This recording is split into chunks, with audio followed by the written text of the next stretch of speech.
Jamaah. Yeay. Oh, jamaah. Yeay. Alhamdulillah.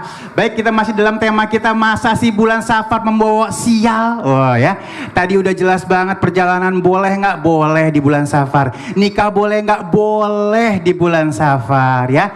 Dan ini kita akan membahas tentang lebih jauh lagi masalah umroh boleh nggak nih di bulan Safar, Ustaz Syam? Iya.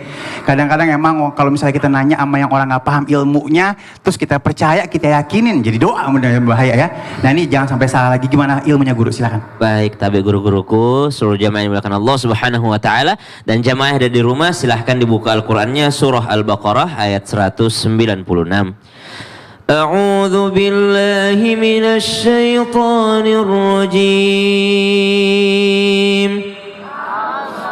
Bismillahirrahmanirrahim. Wa atimmul hajja wal umrata lillah.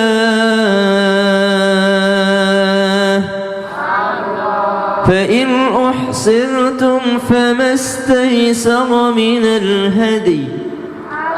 ولا تحلقوا رؤوسكم حتى يبلغ الهدي محله فمن كان منكم مريضا أو به أذى من رأسه ففدية من صيام أو صدقة أو نسك فإذا أمنتم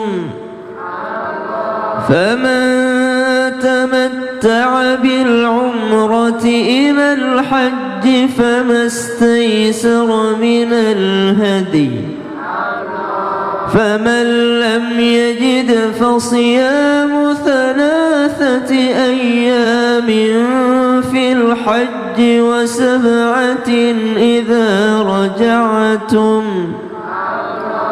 تلك 10 كاملة ذلك لمن لم يكن أهله حاضر المسجد الحرام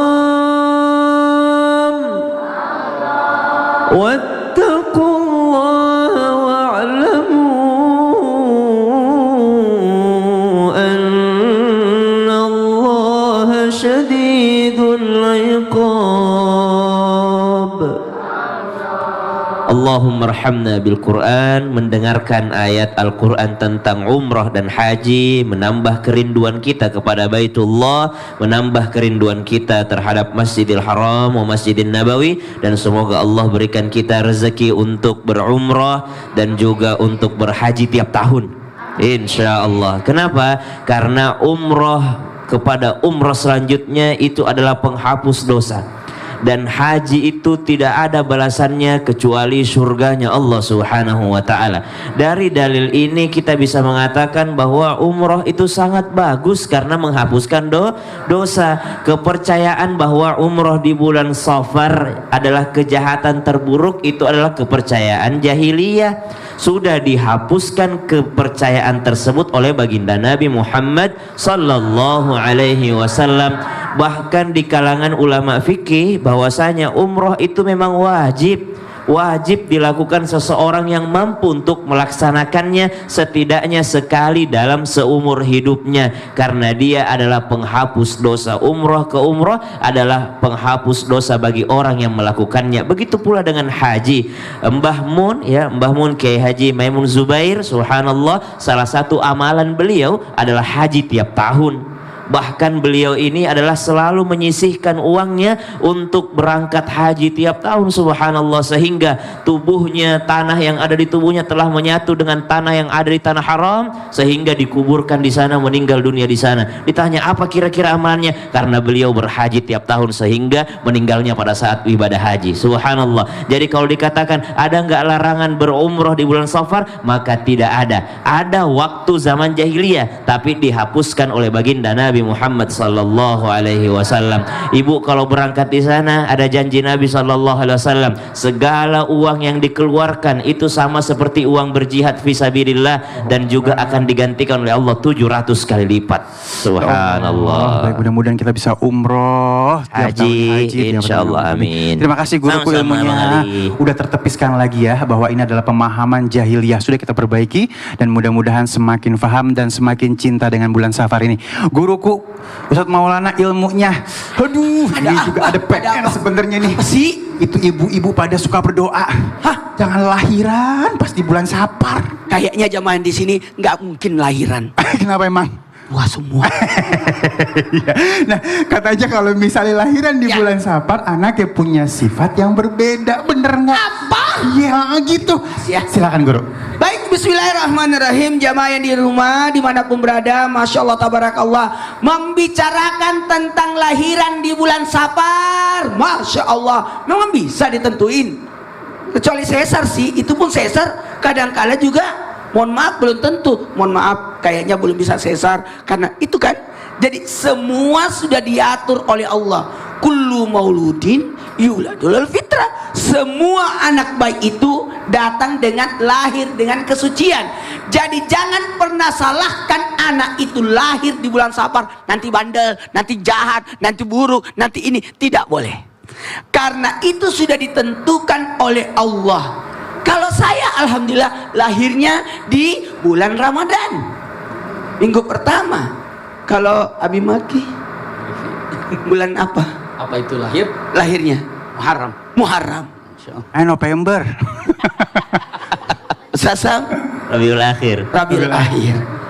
Kalau berbicara apakah salah mereka dilahirkan di bulan itu? Tidak. Kan bukan kita yang nentuin. Rezeki, jodoh, ajal. 1, 2, 3 rezeki, Jodoh, ajal. 1, 2, 3 rezeki, jodoh, Ajal. Kalau berbicara tentang ini kan takdir. Kita tidak tahu kapan kita dilahirkan. Betul tidak? Tapi dalam ketentuan ini, ya ada namanya bagaimana kita ini, yang bentuk kita baik buruknya tergantung dari orang tuanya, lingkungannya, tergantung cara mendidiknya. Kalau dititip di pesantrennya Abi Maki, mah aman itu. Sebagaimana Bang Ali nitip anaknya di Abi Maki, makanya reunian terus dia. Nah, kalau berbicara tentang anak, bagaimana orang tuanya mendidiknya, mengarahkannya, apakah dia maaf menjadi baik atau buruk, tergantung bagaimana kitanya. Makanya orang tua yang diminta pertanggungjawabannya. Jadi jangan salahkan kapan dia lahir, di mana dia lahir, tergantung bagaimana orang tuanya membesarkan, mendidik, membekali anaknya. Jadi tidak usah ada sugesti-sugesti karena lahir di bulan ini bahaya. Oh, lahirnya di bulan Safar berarti sial. Jangan. Ingat sugesti. Ingat prasangka. Allah berada dalam prasangka hambanya, maka berbaik sangkalah. Yakinlah Allah tidak pernah menzolimi hambanya. Tidak pernah. Kitalah yang senantiasa berburuk sangka. Coba baik sangka, aman itu. Sesuatu yang buruk menurut kita, tapi kalau kita berbaik sangka pun akan jadi baik. Betul tidak? Menurut orang itu sampah, tapi kalau bisa didaur ulang, why not? Kenapa tidak? Jadi tergantung bagaimana kita menyikapi hal itu. Anak itu tidak pernah menyusahkan, karena anak itu datang dengan membawa rezekinya sendiri. Iya. Inilah pentingnya ilmu, jadi tambah terang, tambah jelas, nggak sesat kita ya. Maka aduh. Kalau ada mengatakan ini, Yeah. kok anaknya tidak sesuai harapan, tapi bisa jadi itu adalah bentuk kesabaran buat kita membesar. Bener. Jangan salahin bulannya. Jangan salah. Masya Allah. Makasih guru ilmunya. Aduh, kagetan kita di sini. Baik ya, baik alhamdulillahirrahmanirrahim. Udah tambah jelas lagi, jadi jangan pada takut yang mau lahiran di bulan Safar. Dan sekarang kita minta ilmunya dari guru kita dimudahkan Allah Subhanahu Wa Taala, Ustadz Abi Maki. Ini kadang-kadang orang banting setir cepet-cepet ya, apalagi kalau misalnya kita mungkin bisnis. Iya. Ya, mau nggak mau kita harus banting setir karena kemarin mungkin di PHK ada problem, ada masalah. Kita mulai mau dagang aja dah. Nah, bener nggak sih Abi kalau misalnya dagang di bulan Safar ini nggak boleh, bisa bangkrut 7 turunan. Ini bagaimana hitungannya? Silakan guru. Ya, bismillah. Bismillahirrahmanirrahim. Allahumma salli ala Sayyidina Muhammad wa ala ali Sayyidina Muhammad. Semoga seperti ini Allah kumpulkan kita di program ini, seperti juga kelak Allah kumpulkan kita di surga firdausnya. Amin ya rabbal alamin. Masya Allah tabarakallah. Dengan perkataan di bulan Safar, kalau seandainya melakukan usaha apakah menjadi rugi dan rugi 7 turunan, usikum wa iyaya nafsi bitaqwallah, simpan baik-baik. Ternyata apa yang disampaikan Ustaz Syam tadi, Safar itu 0, itu adalah kosong. Iya, banyak diartikan, oh karena Safar ini 0, kosong, maka semua apa yang dilakukan akan bernilai 0. Itulah orang berpendapat demikian. Berarti siapa yang nikah di bulan Safar 0, yang usaha di bulan Safar 0, yang bekerja di bulan Safar 0, semua 0, 0, 0. Tidak. Kalau lihat dari sejarah yang ada, Safar, iya, 0 ini, karena apa? Di zaman itu apa yang terjadi? Karena biasa mereka mengosongkan rumahnya pada bulan itu. Untuk apa? Mereka bekerja, mereka berdagang, mereka melakukan aktivitas, sehingga rumah itu 0. Maksud 0 itu nggak ada isinya di sana. Safar nggak ada. Bahkan usikum wa iyaya nafsi bitaqwallah, sejarah membuktikan zaman dulunya kenapa dikatakan Safar, karena rumah sifar, karena rumah ini adalah kosong, 0, nggak ada penghuninya. Yang paling ada perempuan-perempuan yang sudah tidak bisa bekerja, maka semua laki-laki yang mampu bekerja keluarlah. Inilah kalimat kenapa dikatakan Safar. Iya, tapi kenapa diartikan saat ini Safar ini malah akan menjadikan semua 0? Ibaratnya persis seperti halnya diartikan saum bait. Tadi Ustaz Maulana menyampaikan ada yang namanya puasa sunnah tengah bulan 13, 14, 15, itu disebut saumul bait.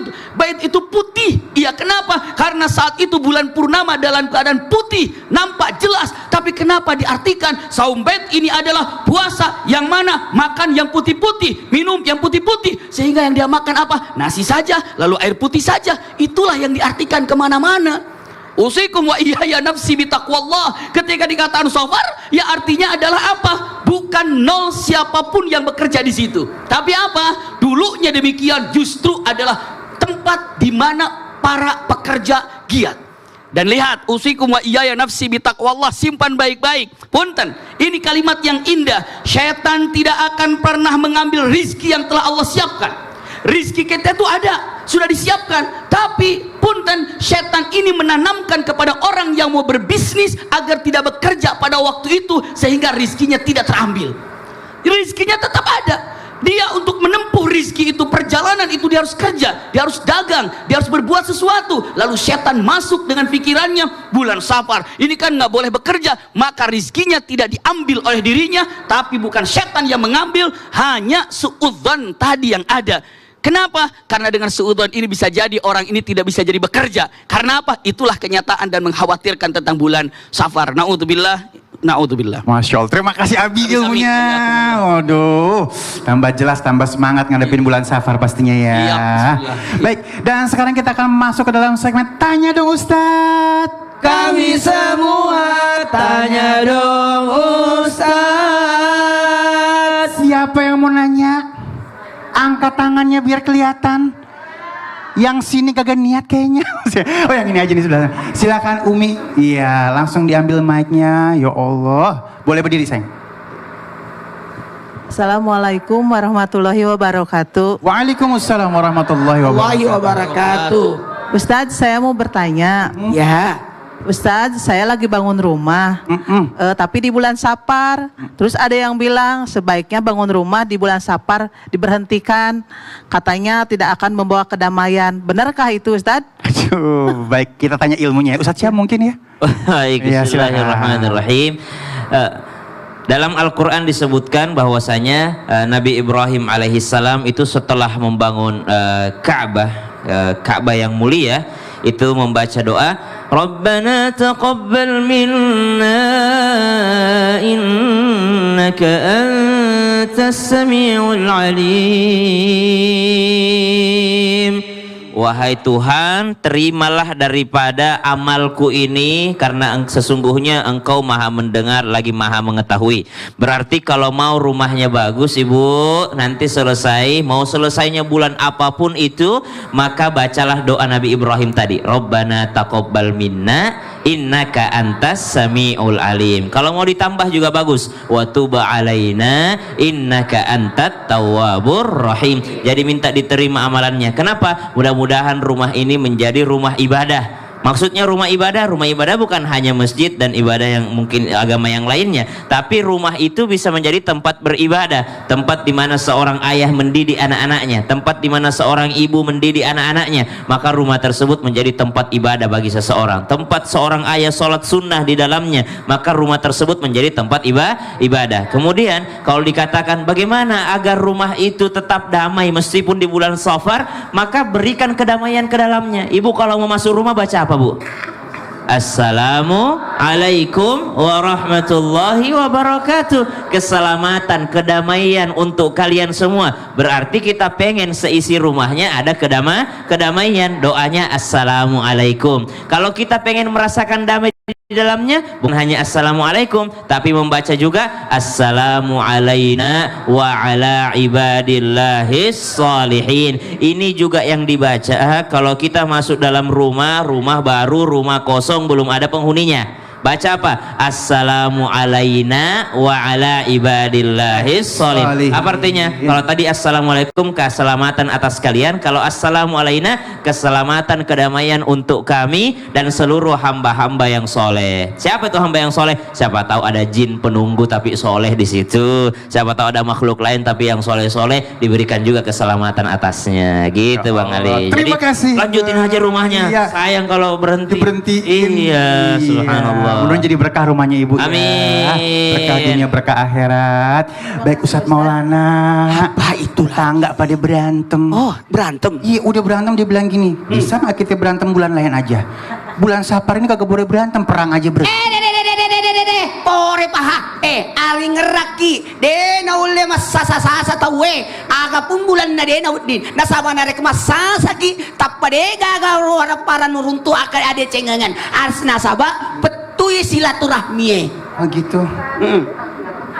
Ustadz Syam, ya, Pokoknya itu dah. iya, jangan kemana-mana ya, tetap bersama kami di Islam itu Indah. Jamaah, Yeay. oh jamaah, Yeay. alhamdulillah. Mau tahu? Ntar habis ini.